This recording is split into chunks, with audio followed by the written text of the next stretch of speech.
কি রে, ওরে কখনো ফোন দিছে, এখনো আসতেছে না কেন? এই জিনিস নিয়ে কি সব জায়গায় দাঁড়ায় থাকা যায়? যদি পুলিশ দেখে তাহলে তো একবারে কট খেয়ে যাবে না আমি। ভাই এত সময় লাগে তোর আসতে? মাঠ দিয়ে ঘুরে আসবো তো। এই নিয়ে বাজারে পরে থাকা যায়? এমনি পুলিশের যে চাপ, আর এমনি আমরা গ্রামে সবাই নজরে পড়ে গেছি, এসব জিনিস নিয়ে তো আমরা ওপেন আর ঘুরতে পারি না। আমার বাড়িতে খুব প্রেশার দিচ্ছে, ভাই মনে হয় জানিয়ে গেছে যে ওই টাকাটা আমি নিছি, এই জন্য বাড়িতে একটু বেরোতে দেরি হয়ে গেছে। সে বুঝতে লাগুক, বুঝার আগে এই মালগুলো বেচে দিয়ে জাগার টাকা জায়গায় রেখে দিলে তো যাচ্ছে, আর তো কোনো সমস্যা নেই। কি রে, এরা দুটো এই জায়গায় দাঁড়ায় রয়েছে, প্যাকেটে কি? ও, এই জায়গায় দাঁড়ায় তালি মনে হয় এরা তামুক বেচা কিনা করতেছে। দাঁড়াও, তোমাকে তামুক বেচাচ্ছে, দুটোরই কষ পয়সকে। তো এখন এই মাল কোনে দিয়ে আসবো? ওই ইমরান আছে না বাজারের, ওর কাছে দিয়ে আসবি, দিয়ে 75,000 টাকা নিয়ে আসবি, কম যেন দেয় না। আর শোন, এই পাশে যাওয়ার দরকার নেই। আমি আসার সময় দেখলাম ওই জুয়েলের দোকানে দুটো পুলিশ বসে চা খাচ্ছে, দেখলি সন্দেহ করতে পারে। তুই বাগান দিয়ে বাজারের পিছনে ওঠ। ঠিক আছে দ্রুত যাবি। ঠিক আছে। পুলিশের যে চাপ, ভালোই ভালো মালগুলো বেচতে পারলেই হচ্ছে। এই মাল কটা বেশি নিয়ে ব্যবসা ছেড়ে দেবো, একবারে লালে লাল হয়ে যাবো। এই জিয়াদ, এদিক আয়। কি হয়েছে ভাই? কোনে ছিলি রে তুই? বাজারে। শুনলাম তুই তো এই এলাকার সব থেকে বড় ব্যবসায়ী হয়েছিস। এ সমস্ত ফাও কথা খিডা কয়েছে আপনারে? তুই শামিম আর লামিমির কাছে কত পিস মাল দিছিস? সত্যি কথা ক। আল্লাহ, কি কাছেন ভাই, ওই সমস্ত জিনিস আমি খাই নে। আর যাকে নাম কাছেন আমি তো তাকে চিনিই নে। এ চিনিস নে ওকে তুই? আমি নিজের চোখে দেখে আসলাম, তুই ওকে মাল দিছিস। কি করছেন ভাই? এ কি করছে মানে? তুই আমার আগে আগে হাঁটবি নাকি মায়ের খাবি এখন? বুঝলাম না, কি করছেন ভাই? আপনারা কি নিশা মিশা করিছেন? কি করলি তুই? নিশা আমরা করেছি না? নিশা আমরা করেছি না? নিশা নিশা আমরা করে বেড়াচ্ছি। নিশা করা না, সারাদিন এই উল্টো পাল্টা কাজ কাম করে বেড়াবি এই বাজারে বসে পড়ে।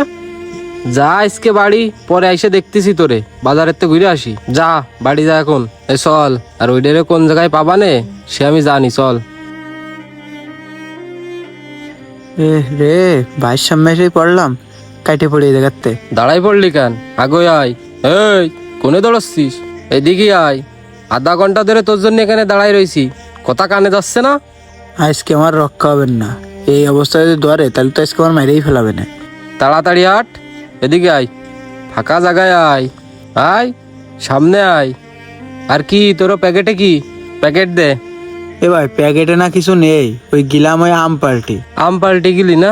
দেখি কি আম পাড়িছিস, ছাড় প্যাকেট ছাড়। এই তোমার আম না? আম পাল্টি কি চাও তুমি? আম আম তোমার দিচ্ছি আমি, দাঁড়াও। বাড়িতে টাকা নেই তুমি এই আম পাড়ে বেড়াচ্ছ না? তুমি এইসবেই উল্টো পাল্টা জিনিসের ব্যবসা করে বেড়াচ্ছ। শোন, এখান তো সোজা বাড়ি যাবি। তো যদি এক পা কোনো জায়গায় দাঁড়াতে দেখিস আর এই বাজারে দেখিস না, তোর ঠেঙের নলাতে কাটে নিবা না আমি। আর তোর ওই ব্যবসায়িক বড় বাইন না, আজকে দেখ পানে আমি। যা বাড়ি যা। বাড়িতে টাকা জেড়ে নেই সে ব্যবসা করে বেড়াচ্ছে মানে। এ আয়। ভাই, মূল ব্যবসায় মানে ওই পাশে চল। ওর তো কোনো খোঁজ খবর পাচ্ছি নি রে, মালগুলো নিয়ে কি করতেছে, পুলিশে ধরলো কি না। ও, বিশাল শান্তি তো। বিজনেসে তো খুব মনে হয় লাভ আসছে, তাই না? হৃদয়, একদম উল্টো পাল্টা কথা কবি না। আমি উল্টো পাল্টা কথা করছি তাই না? দেই প্যাকেটটা দেই। দেখ দিনি এই প্যাকেটটা কার, চিনিস কি তুই? এই প্যাকেট কার্ডটা আমি কিরাম করে কব? প্যাকেট তুই চিনিস নে, বুঝে শুনে করছিস তো তুই কথা? না, এই প্যাকেট কার? কি বকতেছিস আন্দাজে? এই যা এখান থেকে যা। আন্দাজে বক দিছি না আমি? তুই আমার ছোটটারে দিয়ে সেই বাড়িতে টাকাটা বেরো করেই ছাড়িছিস। তোরে আমি আগের দিন ভালোভাবে বারণ করে দিয়ে আসলাম, এই কাজগুলো আর করিস নে। তুই সেই কাজই করতেছিস। ভালো তো তুই ভালোভাবে হবি নে, তা তোর ভালো আর ব্যবস্থা আমি করতেছি। তোরে আমি আগের দিন কলাম না, আমার কোনো বিষয় তুই নাক গলাবি না। আমার যা ভালো লাগবে আমি তাই করব। তুই পারলি তোর বাড়িটা ঠিক করে যা। কোনে যাচ্ছিস তুই? এখানে বয়, আমি নাক গালাচ্ছি নে। পুলিশের খবর দিছি, পুলিশ আসতেছে। পুলিশ এসে তোরে নিয়ে যাক। তুই এই ছাড়া ভালো হবি নে, আমার বোঝা শেষ। বর্তমানে মাদকদ্রব্য প্রচলন অনেক বৃদ্ধি পাচ্ছে। এতে আজকে আমার ফ্যামিলির একজন, কালকে আপনার ফ্যামিলির একজন জড়িত হবে। তাই সময় থাকতে আমাদের উচিত যে যার নিজের জায়গা থেকে এটার প্রতি সঠিক ব্যবস্থা নেওয়া। তাহলে হয়তো আমাদের যুব সমাজটা, আপনার ফ্যামিলিটা মাদকদ্রব্য থেকে রক্ষা পাবে।